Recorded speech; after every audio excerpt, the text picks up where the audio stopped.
सबसे पहले first and foremost हमें यही चर्चा करनी चाहिए। से शुरुआत करें। हाँ जी, हाँ जी। देखो सबसे इंपॉर्टेंट चीज है कि यार देखो, हम बस इस वे में नहीं कह रहे कि इंडिया होस्ट है, इंडिया बहुत जबरदस्त फॉर्म में है, लेकिन सबसे इंपॉर्टेंट चीज ये कि यार इस वक्त जो आपने फाइनल कुछ चेंजेस करे हैं, शुभमन अनफॉर्चुनेटली बाहर हो जाते हैं, उनकी फॉर्म नहीं लगी हुई थी, और आप ईशान को लाते हैं, रिंकू सिंह को आप एज अ फिनिशर, सबसे पैक्ड यूनिट अगर आप चर्चा करोगे इंडिया देन ऑस्ट्रेलिया, तो सबसे इंपॉर्टेंट चीज हम यही चर्चा करते हैं भाई, वर्ल्ड कप के लिए जो फेवरेट्स दो टीमें लग रही हैं, and again India versus Australia at Ahmedabad, भाई इससे बड़ा फाइनल नहीं होने वाला, चाहे वो पाकिस्तान को भी आप इंक्लूड कर दो, चाहे आप इंडिया पाकिस्तान की बात करो, लेकिन इंडिया वर्सेस ऑस्ट्रेलिया जरूर 2023 का रिवेंज नहीं हो पाएगा, लेकिन उसके नजदीक, उसके करीबी जो सबसे बेस्ट चीज हो सकती है इंडिया वर्सेस ऑस्ट्रेलिया। सबसे इंपॉर्टेंट चीज है भैया कि यार ये दोनों टीमों की अगर आप विन परसेंटेज देखोगे, मिचेल मार्श के अंडर आपकी ऑस्ट्रेलियन टीम, एंड देन सूर्य कुमार यादव, यार उनका बायलेटरल का रिकॉर्ड बड़ा जबरदस्त है, उनकी फॉर्म, उनकी खुद की पर्सनल बैटिंग फॉर्म उतनी अच्छी नहीं चल रही है, but still India versus Australia देखो, मतलब शायद सीरीज मतलब ये टीम अनाउंस होने से पहले आपके दिमाग में सवाल थे, क्योंकि कुछ चीजें ऐसी चल रही थी जो आपको पसंद नहीं आ रही थी कि शुभमन गिल को लगातार मौके आ रहे, बट जब वर्ल्ड कप के लिए आप जाते हो तो आप एक पॉजिटिव इंटेंट के साथ जाते हो। आपने कहा कि नहीं जी, अगर वाइस कैप्टन हमारा फॉर्म में नहीं है तो हम उसको बदल देंगे, और मतलब इस तरह के डिसीजन लेना ठीक वर्ल्ड कप से ठीक पहले, ये आपको दिखाता है कि आप जीत के लिए कितने डेस्परेट हो और किस तरह से चाहते हो। तो टीम में जो भी बदलाव हुए वो टीम आपको पता ही है, हम आपको दिखा भी देंगे, लेकिन मतलब अब इस बैटिंग लाइनअप को देखें, गेंदबाजी, पेस अटैक या फिर स्पिनर हमारे, तो एक ऑलराउंड टीम आपको नजर आती है, जहां पे निश्चित तौर पे सूर्य कुमार यादव की फॉर्म एक थोड़ा सा कंसर्न रहेगी, लेकिन फिर सूर्य कुमार यादव इतने लंबे समय से खेल रहे हैं, एक वक्त पे इंडिया के मतलब नंबर 1, इंडिया के क्या वर्ल्ड के नंबर 1 T20 बैटर भी थे, तो उनसे आप एक बार फिर से भरोसा करने की बारी है आपकी, क्योंकि 2025 उनके लिए एक बुरा दौर था, शायद खत्म हो गया, आज आखिरी दिन है, तो अगले साल जब ये उतरेंगे तो नए माइंडसेट के साथ नए सूर्य कुमार यादव देखने को मिलेंगे, तो ये मैं उम्मीद कर रहा हूं। तो टीम इंडिया की अगर ताकत पे बात करें तो आपको ताकत क्या नजर आती है आकाश? ताकत भी है, सबसे इंपॉर्टेंट चीज यही है कि Abhishek Sharma as of now fire करते हुए नजर आए हैं। अब आप वही है, आप अपने वो ट्राइड एंड टेस्टेड मेथड के पास ही जा रहे होगे, संजू प्लस अभिषेक धमाका है। अभी तक बायलेटरल्स में हमने जब इन दोनों की जोड़ी देखी, एंड देन हमने, अब अगर आप कंपैरिजन के तौर पर देखोगे शुभमन प्लस अभिषेक, यार ज्यादा बड़ा इंपैक्ट ना क्रिएट करा आपके अभिषेक एंड संजू जरूर। अब आप यही कहोगे कि यार फिर आप वर्ल्ड कप को जज नहीं कर सकते बायलेटरल से, सबकी नजरें वर्ल्ड कप पर होंगी, लेकिन स्टिल संजू सैमसन ने प्रूव करके दिखाया है कि यार आप जिस ब्रांड की क्रिकेट खेल रहे हो, मैं उस सेटअप में आइडियल परफॉर्मेंस तो आप वहीं से उठाओगे ना, ऐसा तो होगा नहीं कि आप सीधा वर्ल्ड कप में एंट्री कर लोगे कि आपको वहां जज किया जाए। आप जो साल भर की क्रिकेट खेलते हो उसी के बेसिस पे जज किया जाता है, और इसी वजह से आपका ये डिसीजन आया ना कि शुभमन गिल को छोड़ के आप संजू के साथ फिर से जा रहे हो, क्योंकि संजू ने जब ओपन किया था उन्होंने अच्छा किया था, अभिषेक के साथ उनकी जोड़ी बड़ी हिट रही थी, तो एक बार फिर से वर्ल्ड कप में हमें वही जोड़ी देखने को मिलने वाली है जी। हाँ, तो सबसे इंपॉर्टेंट चीज ये कि तिलक वर्मा की फॉर्म बड़ी जबरदस्त लगी हुई है, एक क्लच मैच जब उन्होंने एशिया कप का फाइनल जितवा दिया, उसके बाद से उनका कॉन्फिडेंस भी बड़ा अप रहेगा। अब यार देखो, कंपैरिजंस होते हैं आपके, जब कंपैरिजन ड्रॉ किए जाएंगे, the great king Kohli, Virat Kohli, greatest batter, अगर आप T20 वर्ल्ड कप्स की बात करोगे, हैंड्स डाउन उसमें किंग कोहली का नाम आएगा, तो आपके ऊपर रिस्पॉन्सिबिलिटी वो है। बट स्टिल इस टीम में, अब जो मैं वीक लिंक नहीं कह रहा, जैसा आपने कहा Surya Kumar Yadav is too good a player कि वो बार बार मिस आउट ही करता रहे।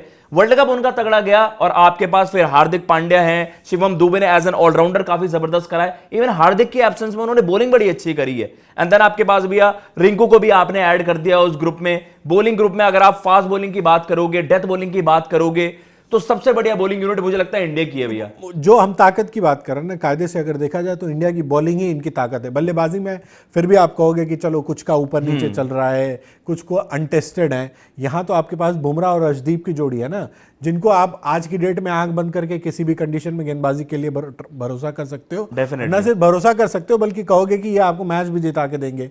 उसमें हर्षित राणा की एडिशन तीसरे सीमर के रूप में, हर्षित राणा ने भी T20 सेटअप में अच्छा किया है। चलो ठीक है, टीम में आने को लेके या बार बार मौकों को लेके उन पर सवाल उठाए गए, बट परफॉर्मेंस से उन्होंने जवाब दिया है। स्पिन में अगर आ जाओ आप, आपके पास वरुण चक्रवर्ती और कुलदीप, दो ऐसे स्पिनर जो किसी और टीम के पास होते तो दोनों खेलते, बट आपकी मजबूरी है कि दोनों में से आप एक को खिलाओगे। अगर दोनों को सेट कर लो तो और अच्छी बात है। विकेट कीपर बैकअप के रूप में आपके पास ईशान किशन जो हाल फिलहाल की फॉर्म है, तो मुझे ये टीम बड़ी सॉलिड नजर आ रही है। एक आध दो जो कंसर्न है बल्लेबाजी में है, वो देखने वाली बात होगी कि ये न्यूजीलैंड वाली जो सीरीज होगी उसमें हम क्या करते हैं। बिल्कुल सही तो बात। उस लिहाज से देखें तो हर टीम के पास थोड़ी बहुत कमियां होंगी। यार आपके पास क्लच प्लेयर्स भी काफी, देखो तिलक ने अपने आप को प्रूव कर दिया, सूर्य कुमार यादव ने भी इनफ क्रिकेट खेल ली है, उनकी फॉर्म पर मैं ज्यादा नहीं जाऊंगा क्योंकि यार जिन खिलाड़ियों को आप ट्राइड एंड टेस्टेड ऑप्शंस होते हैं ना, उनकी फॉर्म आ जानी चाहिए। देखो न्यूजीलैंड सीरीज भी है, फिर वर्ल्ड कप आएगा, मुझे उनसे ज्यादा कुछ ये नहीं कि यार ये क्या करेंगे। अभिषेक का वर्ल्ड कप अच्छा जाएगा, इंडिया के लिए बहुत अच्छा होगा। क्लच परफॉर्मर्स आपके पास हार्दिक पांड्या, बड़े मैच के प्लेयर, मैचेस जिता चुके हैं, टूर्नामेंट जिता चुके हैं। अर्शदीप मुझे एक ऐसा नाम लगता है जिसको यार पता नहीं सब उसका उस तरीके से नाम इस वजह से नहीं लेते क्योंकि आप बुमराह की शैडो में होते हो। अर्शदीप ने 2 वर्ल्ड कप्स खेल लिए भाई, 22 में बुमराह की एब्सेंस में उसने किस तरीके से परफॉर्मेंस दी। चलो सेमीफाइनल में तो सबकी पिटाई हुई थी अगेंस्ट इंग्लैंड, लेकिन फिर 24 के वर्ल्ड कप में हाईएस्ट विकेट टेकर। तो आपके पास इस तरीके के परफॉर्मर्स हैं जो इन मतलब आप कह सकते हो ना, ये बड़ा सिचुएशन आ गया। मुश्किल और बड़े मैचेस में अक्षर पटेल की परफॉर्मेंस उनकी भी बहुत अच्छी परफॉर्मेंस 2024 फाइनल आप देखो, Yes. जब एक वक्त पे ऐसा लगा था बैट से उन्होंने कंट्रीब्यूट किया, गेंदबाजी में भी अच्छा किया था उन्होंने, तो मतलब एक ओवरऑल टीम के रूप में मुझे इस टीम पे कोई डाउट नहीं है। Yes. हाँ, कुछ बल्लेबाजी के कंसर्न है वो इस सीरीज में मुझे लगता है दूर हो जाएंगे, रेक्टिफाई हो जाएंगे। अब इनके सामने सबसे तगड़ी टीम कौन आती है? ऑस्ट्रेलिया। उसके बारे में एक बार बात ऑस्ट्रेलिया के बारे में भी चर्चा कर लेते हैं भाई कि ऑस्ट्रेलिया किस तरीके से मैन टू मैन अगर देखा जाए, उनके पास शायद अगर आप बैटिंग ऑर्डर में देखोगे ना, तो उनके पास मे बी आपको एक्सप्लोसिवनेस या एक्सप्लोसिव फैक्टर आप कह लीजिए, या आप कह सकते हो फायर पावर आपको देखने को मिलेगी वहां पर। मुझे बस इंटरेस्टिंगली ये चीज देखनी है कि आपने 2023 वर्ल्ड कप में भी इस तरीके से देखा कि इंग्लैंड को अलग तरीके की कंडीशंस मिल रही है। एकाना में आपने मैच करवाया, चेन्नई में आपने देखा इंडिया वर्सेस ऑस्ट्रेलिया गेम था, and India versus south Africa if I am not wrong Eden gardens में हुआ था। न्यूजीलैंड वाली गेम हमारी धर्मशाला में हुई थी, वो थोड़ा सा आप कह सकते हैं कि वो रह सकता है, अच्छा कॉम्पिटेटिव फैक्टर रह सकता है, लेकिन विकेटें किस तरीके से मिलने वाली है। और अगर इंडिया और ऑस्ट्रेलिया अगर आपको सुपर 8 में भिड़ते हुए नजर आते हैं, जो कि भैया ने उस दिन वीडियो भी करी थी, तो यार मुझे वही है कि देखो पटाखा विकेट पर आपको पता है ऑस्ट्रेलिया बहुत बहुत ज्यादा तगड़ी टीम नजर आएगी आपको ऑन पेपर। ट्रेविस हेड जिस टीम में हो, मिच मार्श जिस टीम में हो, टिम डेविड जैसे फिनिशर जिस टीम में हो, एंड आपके पास ओवरऑल भी एक काफी पैक्ड यूनिट वहां पर नजर आ रही है। मुझे बॉलिंग का कंसर्न है भैया, स्टार्क रिटायर हो चुके हैं, मेन बॉलिंग का, और हेजलवुड पर बहुत नजरें रहेंगी। हेजलवुड के लिए टच एंड गो है भाई। हेजलवुड को अगर वो रिस्क करेंगे 85-90% फिटनेस पर जाएंगे तो वो थोड़ा सा रिस्क रहेगा। और मतलब गेंदबाजी मुझे थोड़ी सी डाउट लग रही है, क्योंकि अगर इंडिया के गेंदबाजी से आप कंपैरिजन करोगे, बल्लेबाजी में फिर भी आप मैनेज कर जाओगे, क्योंकि हमारे पास कुछ उस तरह के प्लेयर हैं जो चल गए तो अपने दिन पे मैच निकाल लेंगे आपसे जी। बट गेंदबाजी में हमें एज रहेगा, चाहे तेज गेंदबाजी ले लो, इवन स्पिन के रूप में भी हमारे पास वरुण चक्रवर्ती और अक्षर पटेल की जोड़ी रहेगी। तो मुझे लगता है कि बेहतर होंगे हम गेंदबाजी में ऑस्ट्रेलिया से, तो यहाँ एज तो मैं दूंगा। बट फिर वही चीज रहेगी कि ऑस्ट्रेलिया के साथ आप वो जोड़ देते हो कि जी बड़े मैचेस में, हालांकि T20 क्रिकेट में वो चीज अभी ऑस्ट्रेलिया अचीव नहीं कर पाई है। बिल्कुल, जो T20 सेटअप इतने सालों से खेल रहे हैं ना भाई, टाइटल कितने हैं, हाँ? जो जो रुतबा उनका ओडीआई में है, या जो हम कहते हैं कि भाई वो बड़े मैचेस में, क्लच मैचेस में आपको आके दिखा देते हैं कि ऑस्ट्रेलियंस क्यों ऑस्ट्रेलियन है जी, वो अभी फिलहाल मतलब T20 सेटअप में थोड़ा सा मुझे, तो मैं यहाँ एज इंडिया को दूंगा। एज इंडिया को आप दोगे, होम ग्राउंड भी रहेगा, होम ग्राउंड भी रहेगा। T20 क्रिकेट में देखो यार अपसेट के, या आप कह सकते हो थोड़े से ना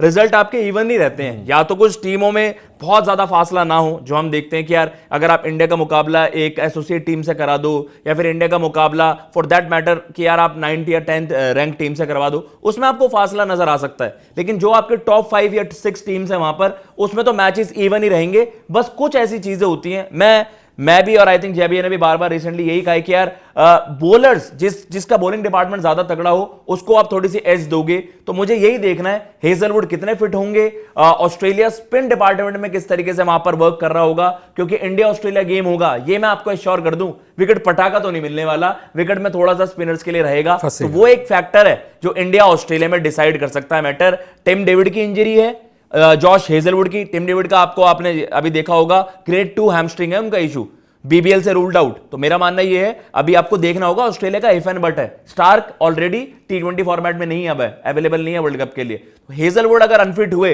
तो इंडिया फर्म फेवरेट्स यहां पर हो जाएंगे, और बाकी टीमें भी ये सेंस करेंगी कि ऑस्ट्रेलिया को हम भी पछाड़ सकते हैं। बट स्टिल एवरीवन नोज, जैसे जय भैया ने कहा, ऑस्ट्रेलिया है, उनसे आपको डर लगता है। 2 टीमें जिनको टॉप कंटेंडर माना जा रहा है, कमेंट बॉक्स में आप भी बताइएगा आपको किस तरीके से लग रहा है। India Australia final, India Australia top 4 की टीम तो आप मानते होंगे, ये भी आप कमेंट बॉक्स में बताइएगा क्या आपको लग रहा है। क्या ऑस्ट्रेलिया ऐसा भी एक चांस है कि टॉप 4 से मिस आउट कर जाए? ये एक बड़ी कॉल होगी, और मैं चाहता हूं कमेंट बॉक्स में आप जरूर बताइएगा सारी चीजें।